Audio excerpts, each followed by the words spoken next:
Hello and welcome back to Clownfish TV. It is me, Geeky Sparkles, and I'm here by myself for this video, and I'll probably be by myself for most of tomorrow's videos because Neon is elsewhere this weekend.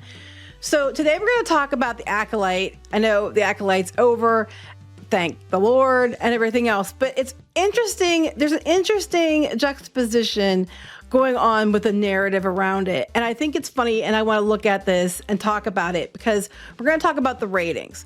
And while some sites provide, actual data to prove what the ratings are, other sites are just putting it up there like Screen Rant. The Acolyte is topping the streaming charts for so much for Backlash, Collider. The Acolyte continues to dominate the streaming charts, Collider. Oh, look, the series that ruined Star Wars is still topping the charts. There seems to be two completely different stories going on because Bounty of Comics is like the Acolyte confirmed ratings disaster. Disappeared from the Nielson charts just after 3 weeks.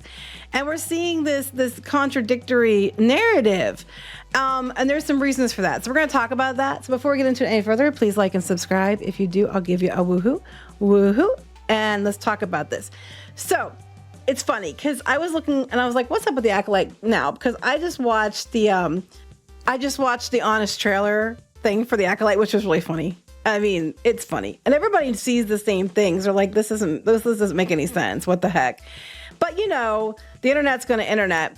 Doesn't matter that people aren't watching it, that there are a lot of people aren't talking about it. There might not get a season 2. The ratings weren't crap. No, it's because it's just a toxic group of vocal minority people that are destroying it, even though nobody gives a shit. But what's funny to me is I was looking this up and then I see Screen Rant and Collider. I'm like, what is going on?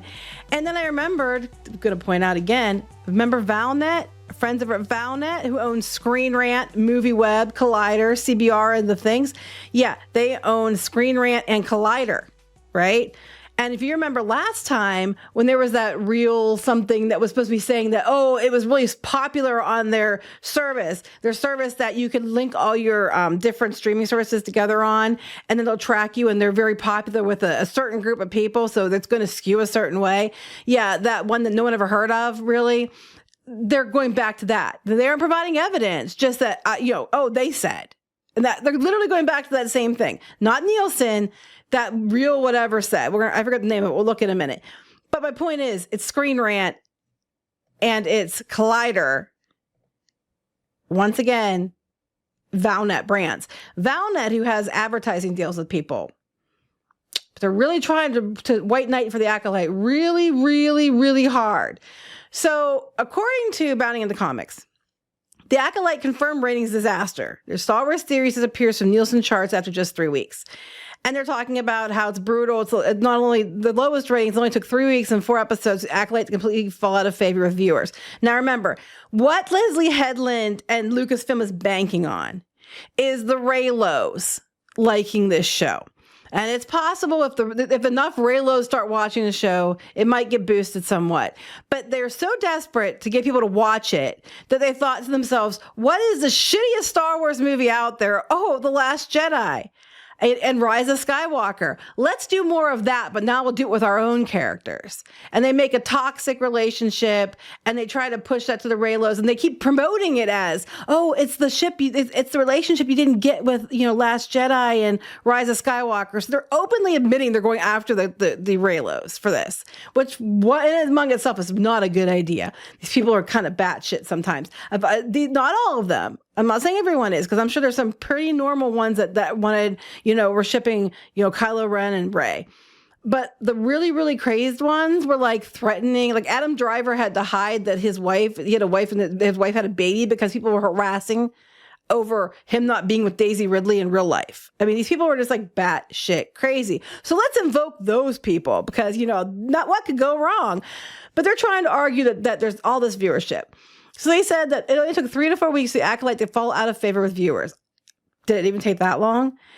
So they said that according to television analytics from Nielsen, their top 10 streaming originals ranked chart from June 17th to June 23rd. Now this is only, it's a couple weeks out. It has to catch up. And they said, you see Bridgerton, The Boys, and Mayor of Kingstown were up there, but the Acolyte wasn't even placing. Okay, so here's what was placing in the top 10. Bridgerton, of course. The Boys, of course, Perfect Match, Sweet Tooth, Love Island, Evil, Perfect Wife, The Mysterious Disappearance of Sherry Papini, America's Sweethearts, Dallas Cowboy Cheerleaders, Mayor of Kingstown, and King of Collectibles. They are all on the list, and The Acolyte is not. Now, again, this was from like a month ago.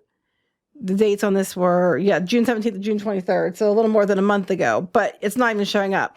I think you're going to maybe see it start to get boosted a little bit as they keep trying to push the Raylos, but most of the media isn't even talking about the Acolyte that much. And people aren't talking about it because they didn't give a shit the first time around, except for Valnet brands, which we're going to look at in a second.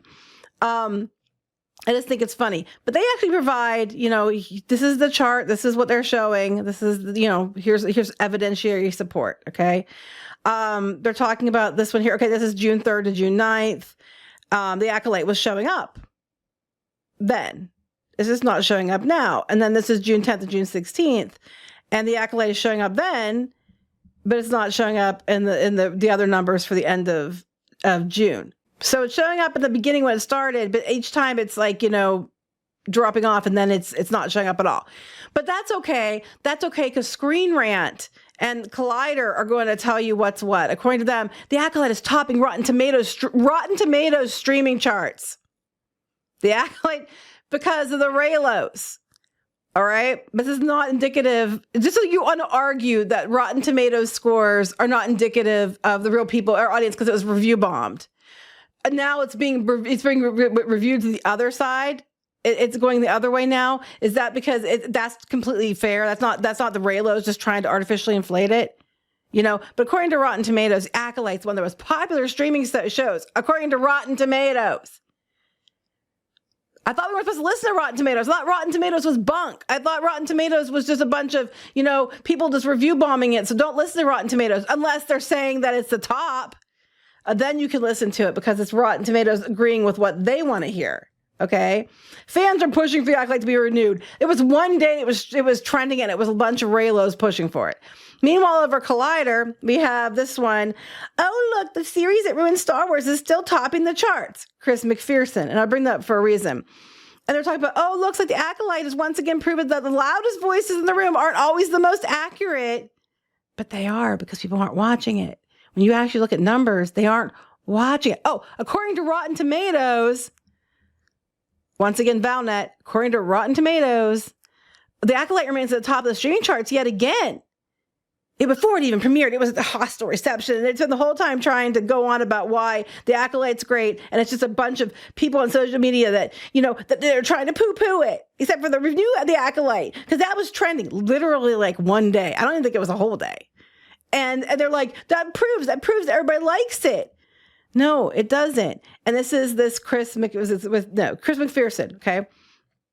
Once a point again, 5 days ago, 2 days before that last article, the Acolyte continues to dominate streaming charts, according to Chris McPherson. I think Chris McPherson's fucking ass mad that no one likes the Acolyte. It seems very much so, because Chris McPherson is doing everything he can, and he was one of the ones going on about this shit before on Collider. Cannot stand it. This time, Acolyte has proven to be a formidable presence because it was one of the most watched shows on Real Good. There it is, Real Good. It was that. Streaming charts for June 27th to July 17th on Real Good. That goes by their own audience. It's not like indicative of the general, viewer. It's the people that use their service. And the people that use their service, if you look at their website and what they promote, they tend to lean a certain way, if you know what I mean. And they're offered in areas where people, they have a larger demographic that would be interested in this kind of thing. So it's not really an unbiased, source of, where you would want to look to see what the actual numbers are. I would go over Nielson or something like that before I go to Real Good, which I never even fucking heard of until Collider and stuff kept trying to make it a big deal. So it's just funny because there's this completely different the narratives going on. And when you have Bounding into Comics, okay, so it started out with Collider saying about, because Real Good, which was the old data, Real Good said. Then Bounding into Comics came back with this and like, no, Nielsen chart says. And then Collider and then Screen Rant and Lockstep, same day, boom, Rotten Tomatoes say. What does Boundnet get out of this? Why is there sites? And we saw this before, but last time it was about the real good, and it was Screen Rant, Movie Web, and Collider, CBR. They forget which ones. It was 3 of the 4 here.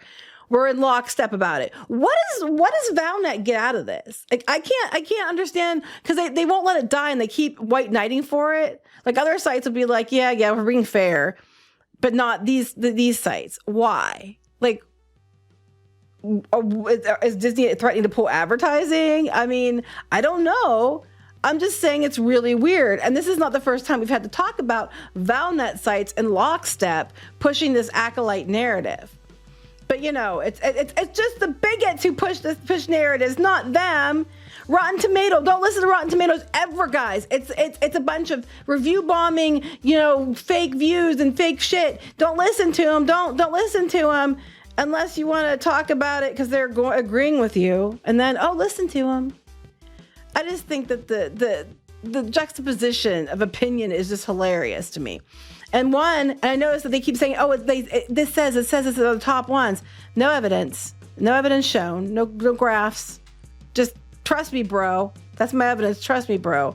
At least with Bounding into Comics, they actually took screenshots to show that what they're saying. Here is the screenshots for those dates to show you. Now, that's not saying that it won't pop back up in the Nielsen charts when they start showing the more recent dates, because the Raylos might drive it back up. I mean, I fully expect it to pop back up because they're all trying so hard to if you love Kylo Ren and Rey, you're gonna love this. And they're really, really trying hard to push it amongst those people. But again, that's a limited audience. What does that call that again? What, the vocal minority? Except in their case, they actually are a vocal minority. In the case of people don't want to watch the damn Acolyte, it seems like that's the majority of people. Hence the fact that it's falling off the charts because nobody gave a shit. Yeah. Math's a thing. So anyway, we'll talk to you later. Please like and subscribe. Bye.